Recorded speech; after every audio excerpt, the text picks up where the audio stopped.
Aside from a doctor's office, we are the only source of COVID-19 testing in this community. So our role is not just as a hospital, but as an advocate to protect the community and community health.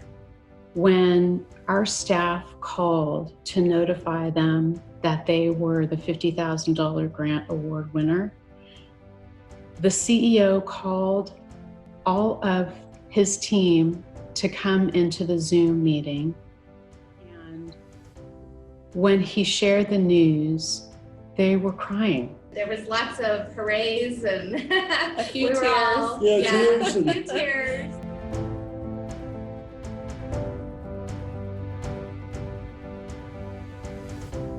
Everyone was ecstatic. It's something that has never happened to this facility before. You just don't know what it means. The response was, a lot of times we are forgotten. That was a message that resonated with me so much because they're not the only ones.